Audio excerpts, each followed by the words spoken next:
Kesehatan mental merupakan topik yang selalu dihindari atau dikesampingkan oleh masyarakat dengan dalih bahwa kesehatan mental seseorang bisa ditingkatkan dengan berdoa atau hal-hal lainnya, sehingga pada akhirnya kesehatan mental dari seseorang memburuk karena tekanan dari lingkungan sekitar, dan pada akhirnya tercipta pandangan bahwa mereka yang memiliki permasalahan pada kesehatan mental mereka adalah orang-orang yang lemah dan suka mengeluh. Salah satu contoh permasalahan yang bisa kita temukan adalah pengaruh dari aktivitas akademik yang dialami oleh mahasiswa.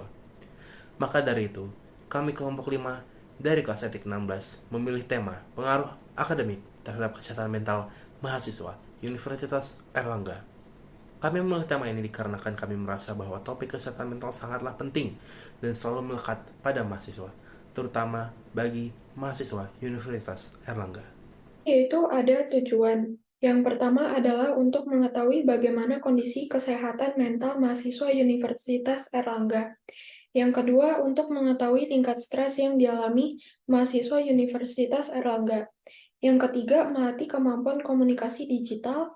Yang keempat, mengetahui peran kampus dari segi akademis pada kesehatan mental. Yang kelima, membantu memecahkan dan menemukan jawaban atas pertanyaan kesehatan mental yang ada.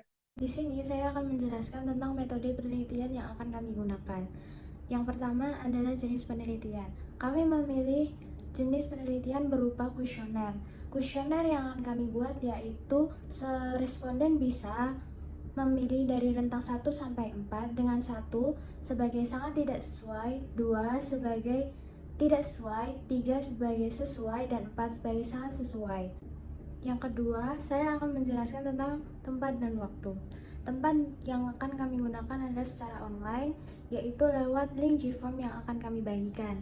Yang kedua, waktu. Waktu pengisian kuesioner yaitu dari tanggal 6 sampai 10 November 2023. Pengumpulan data terbagi dua, yaitu data primer dan sekunder. Data primer kuesioner.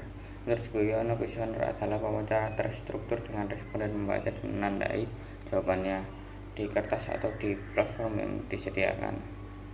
Kuesioner juga dilakukan dengan cara memberi seperangkat pertanyaan atau pernyataan tertulis kepada responden untuk dijawab.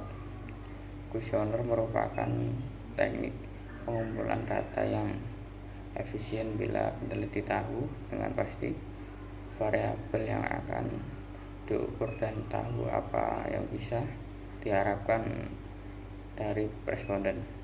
Selain itu, kuesioner juga cocok digunakan apabila jumlah responden cukup besar.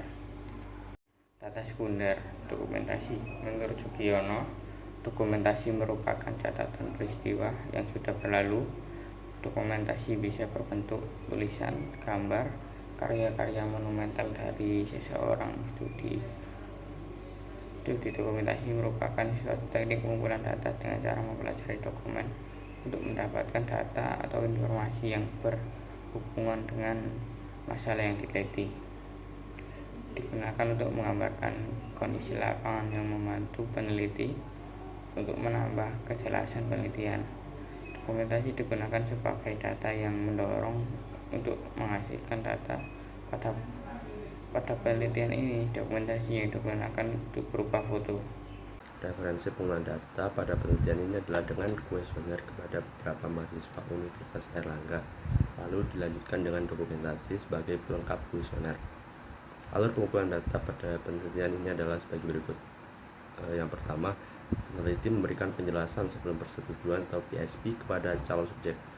Apabila calon subjek setuju dan bersedia, maka calon subjek akan mengisi informed consent atau IC yang telah disiapkan. Melanjutkan dari teman saya, yaitu yang kedua, kuesioner.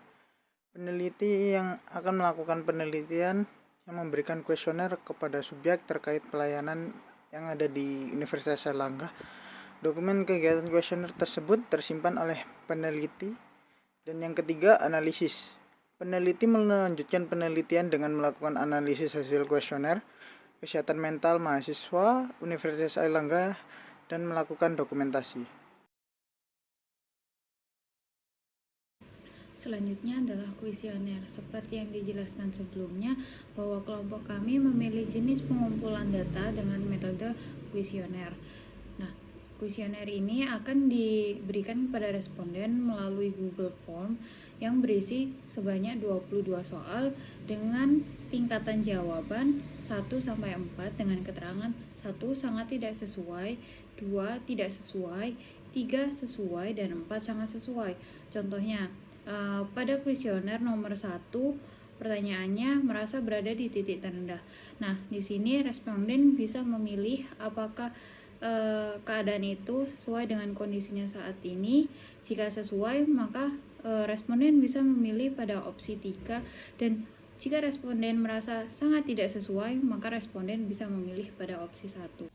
Lalu selanjutnya ada PSP, yaitu penjelasan sebelum persetujuan penelitian. PSP ini kami berikan kepada responden untuk memberitahu apa saja yang nanti akan mereka lakukan di dalam mengisi kuesioner. Dalam PSP yang kami buat terdapat judul penelitian, tujuan, manfaat bagi responden, kerahasiaan data, bahaya potensial, dan hak untuk undur diri. Nah, setelah dijelaskan apa saja yang akan dilakukan responden di pembahasan PSP sebelumnya, selanjutnya responden akan mengisi informed consent yang akan diberikan. Di sini, informed consent sendiri adalah suatu pernyataan tertulis sebagai kesepakatan atau persetujuan yang diberikan responden untuk menjadi subjek dalam penelitian. Yang pertama, responden akan mengisi data diri, lalu yang di akhir tanda tangan. Untuk kesimpulannya, agar bertujuan untuk mengetahui penyebab mahasiswa terkena gangguan jiwa atau mental, mohon maaf. Wassalamualaikum warahmatullahi wabarakatuh.